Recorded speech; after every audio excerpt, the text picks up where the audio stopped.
Friends, તમારું સ્વાગત છે મારી ચેનલમાં। આજે આપણે બનાવીશું ગરમીઓની સિઝનમાં શરીરને ઠંડક આપે તેવું શેરડી વગર શેરડીનો રસ બનાવીશું। તો આ રસ એકદમ ઝટપટ બની જાય છે અને તમે જેવું લારી ઉપર શેરડીનો રસ પીતા હોય એવો જ આ શરબતનો ટેસ્ટ આવશે। તો જે લોકો ખાંડવાળું શરબત પીવાનું પસંદ ના કરતા હોય તે લોકો આ રીતનું શરબત બનાવીને તૈયાર કરી શકે છે। અને આ શરબત ફક્ત 4 થી 5 જ મિનિટમાં એકદમ ઝટપટ બનીને તૈયાર થઈ જશે અને બહુ જ ટેસ્ટી લાગશે। તો ચાલો બનાવવાનું શરૂ કરીએ। રેસીપી સારી લાગે તો વિડીયોને લાઇક કરજો, વધારેમાં વધારે શેર કરજો અને ચેનલને સબસ્ક્રાઈબ કરીને બેલ આઇકનને પ્રેસ કરજો।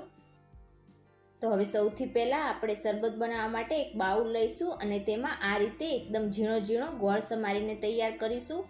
તો અહીંયા આ રીતનો શરબત બનાવવા માટે કપના માપથી માપીએ તો 3/4 કપ એટલે કે પોણો કપ જેટલો ગોળ આપણે યુઝ કરીશું અને વજન પ્રમાણે 100 ગ્રામ જેટલો ગોળ લઈશું। તો આટલા માપમાંથી 3 મોટા ગ્લાસ જેટલો તમારો શરબત બનીને તૈયાર થશે। તો આ જ રીતે આપણે 100 ગ્રામ જેટલો એકદમ ઝીણો ઝીણો ગોળ સમારીને તૈયાર કરી લઈશું।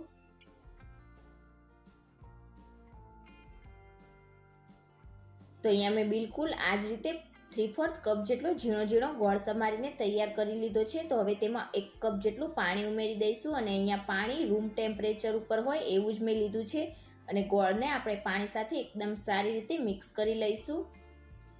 તો થોડીક જ વારમાં આપણે આ રીતે મિક્સ કરીશું એટલે આપણો બધો જ ગોળ એકદમ સરસ રીતે પીગળી જશે।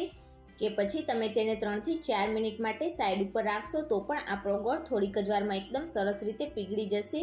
તો આ જ રીતે મિક્સ કરી લીધું છે અને તમે જોઈ શકો છો આપણો બધો જ ગોળ એકદમ સરસ રીતે પીગળી ગયો છે। જો તમારો ગોળ વધારે પડતો હાર્ડ હોય અને ના પીગળતો હોય તો જ્યારે આપણે મિક્સર જારમાં ગ્રાઇન્ડ કરીશું ત્યારે ગોળ એકદમ સારી રીતે તમારું મિક્સ થઈ જશે। તો અહીંયા તમે જોઈ શકો છો એકદમ સારી રીતે મેં મિક્સ કરી લીધું છે। હવે આપણે એક જ્યુસર લઈશું અને તેમાં આપણું બધું જ ગોળનું પાણી અને જે ગોળના ટુકડા રહી ગયા હોય તેને પણ આપણે ઉમેરી દઈશું અને હવે તેમાં 20 થી 25 ફ્રેશ ફુદીનાના પાન ઉમેરીશું। તો આ શરબતમાં ફુદીનાના પાનનો ટેસ્ટ બહુ જ સરસ લાગશે। એક આદુનો ટુકડો લઈશું અને તેને આ રીતે પતલી પતલી સ્લાઇસમાં કટ કરી લઈશું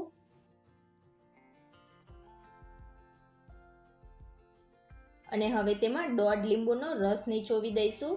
તો આ શરબતમાં તમારે લીંબુ થોડુંક વધારે ચડિયાતું રાખવાનું છે તો તમારો શરબત વધારે ટેસ્ટી લાગશે। તો અહીંયા મારું લીંબુ મોટું છે એટલે મેં 1.5 લીંબુ લીધું છે, પણ જો તમારા લીંબુ નાના હોય અને તમને ખટાશ વધારે પસંદ હોય તો તમારે 2 લીંબુના રસનો યુઝ કરવાનો।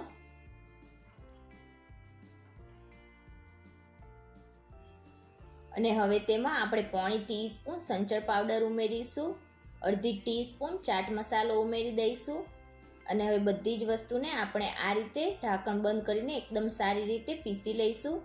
તો અહીંયા તમે જોઈ શકો છો મેં આ રીતે બધી જ વસ્તુને એકદમ સારી રીતે પીસી લીધી છે। હવે તેમાં આપણે 1 કપ જેટલા આઈસ ક્યુબ ઉમેરી દઈશું અને સાથે તેમાં આપણે 1 કપ જેટલું ઠંડુ પાણી ઉમેરી દઈશું। તો અહીંયા તમારે 1.5 કપ જેટલા આઈસ ક્યુબ અને અડધા કપ જેટલું ઠંડુ પાણી ઉમેરવું હોય તો એ રીતે પણ ઉમેરી શકાય।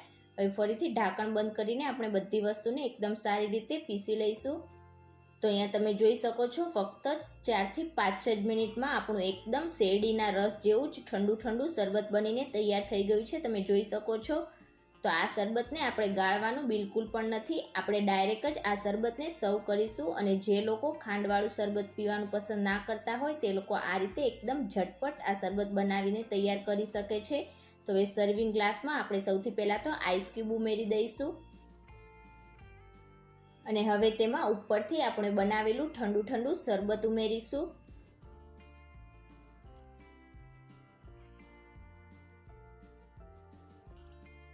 તો આ રીતે આપણે શરબતને સર્વિંગ ગ્લાસમાં ઉમેરીશું એટલે થોડીક જ વારમાં બધા જ બબલ્સ આ રીતે ગ્લાસમાં ઉપર આવી જશે। તો હવે ઉપરથી આપણે ફુદીનાના પાન અને ચાટ મસાલાથી ગાર્નિશ કરી દઈશું।